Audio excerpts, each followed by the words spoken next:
وما محمد الا رسول۔ اسی میں ایک دفعہ یہ بھی ہو گیا تھا کہ کچھ لوگوں نے یہ کہا کہ جب محمد کا انتقال ہو گیا تو اب کس لیے جنگ کرنی ہے۔ حضرت عمر بھی ہیں ان میں سے، جب خبر یہ اڑ گئی کہ حضور فوت ہو گئے، انہوں نے تلوار پھیر دی، بیٹھ گئے، اب کس کے لیے جنگ کرنی۔ تو اس میں کہا گیا کہ یہ تو تمہارا غلط رویہ ہے، گرفت ہو رہی ہے، ہر ایک کے اوپر گرفت ہوگی، پہلی گرفت محمد پر ہو گئی صلی اللہ علیہ وسلم، لیس لک من الامر شیء۔ تو حضرت عمر بہرحال حضور کے مقابلے میں تو کوئی حیثیت نہیں، ان پر بھی گرفت ہو رہی ہے۔ وما محمد الا رسول، اور محمد کچھ نہیں ہے اس کے سوا کہ وہ اللہ کے رسول ہیں، وہ معبود تو نہیں ہے۔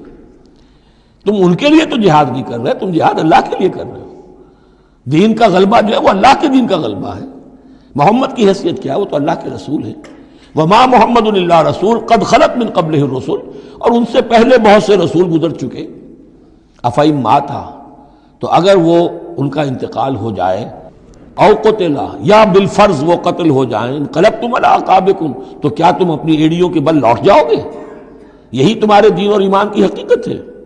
ومن ینقلب علی عقبیہ فلن یضر اللہ شیئا، اور جو کوئی بھی اپنی ایڑیوں کے بل لوٹ جائے گا وہ اللہ کو کوئی نقصان نہیں پہنچائے گا۔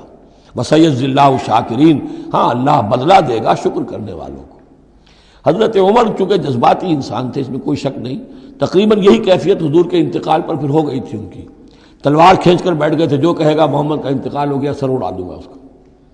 وہ تو پھر حضرت ابو بکر آئے، وہ یار غار، ثانی اسلام و غار و بدر و قبر، وہ آئے ہیں۔ ان کے لیے چونکہ رکاوٹ نہیں تھی، حضرت عمر تو اندر جا نہیں سکتے تھے، حضرت عائشہ کا حجرہ تھا، اب حضرت عائشہ بیٹی ہیں حضرت ابو بکر کی، وہ سیدھے گئے حجرے میں، جا کر چہرے مبارک پر چادر تھی ہٹائی اور آپ کی پیشانی کو بوسہ دیا اور کہا کہ اب دوبارہ موت آپ پر وارد نہیں ہوگی، اب تو حیات جاویدانی آپ کو حاصل ہو چکی۔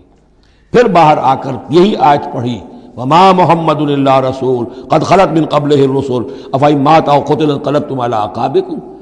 حضرت عمر کہتے ہیں مجھے محسوس ہوا جیسے یہ آیت ابھی نازل ہوئی ہے، اتنا اثر ہوا۔ یہ عظیمت تھی حضرت ابو بکر کی، بہت بلند مقام ہے حضرت ابو بکر کا۔ وما کان لنفس ان تموت الا باذن اللہ، اور کسی جان کے لیے یہ ممکن ہی نہیں ہے کہ وہ مر سکے، اس پر موت وارد ہو مگر اللہ کے حکم سے۔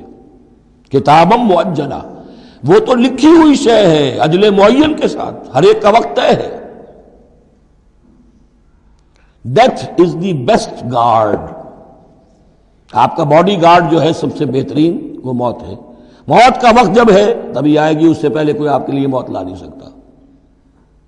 لہذا سب سے بڑی حفاظت انسان کے لیے خود اس کی موت ہے۔ وما كان النفس ان تموت الا باذن الله كتابا مؤجلا ومن يريد ثواب الدنيا نؤته منها، جو کوئی دنیا کا اجر و ثواب چاہتا ہے ہم اسے دیتے ہیں۔ یہ سورہ بقرہ میں بھی ہم پڑھ چکے تھے حج کے ذکر میں۔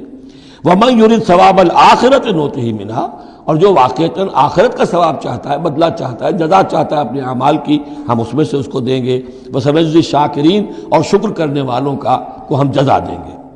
وَكَأَيٍّ مِّن نَّبِيٍّ قَاتَلَ مَعَهُ رِبِّيُّونَ كَثِيرٌ، اور اے مسلمانوں یہ تمہارے ساتھ جو واقعہ پیش آیا ہے وہ پہلا تو نہیں ہے، کتنے ہی نبی ایسے گزرے ہیں کہ ان کے ساتھ ہو کر ربیون، یہ ربی ربائی جو ان کا یہودیوں کے ہاں آج بھی لفظ چلتا ہے، ربانیون، ربائز، ربی، جو اللہ والے ہیں، اللہ کے ماننے اور چاہنے والے، اللہ کے متوالے، اللہ کے دیوانے۔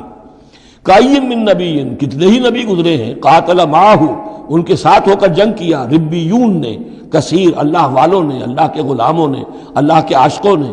فما وہنوا لما اصابہم فی سبیل اللہ، تو اللہ کی راہ میں جو بھی تکلیفیں ان پر آئیں اس میں انہوں نے جی نہیں ہارا۔ وما ضعفوا، نہ انہوں نے کمزوری دکھائی۔ وما استکانوا، نہ ہمت ہاری۔ واللہ یحب الصابرین، اور اللہ تعالیٰ کو ایسے صابروں ہی سے محبت ہے۔ تو اے مسلمانوں ان کا کردار اپناؤ اور دل گرفتہ نہ ہو۔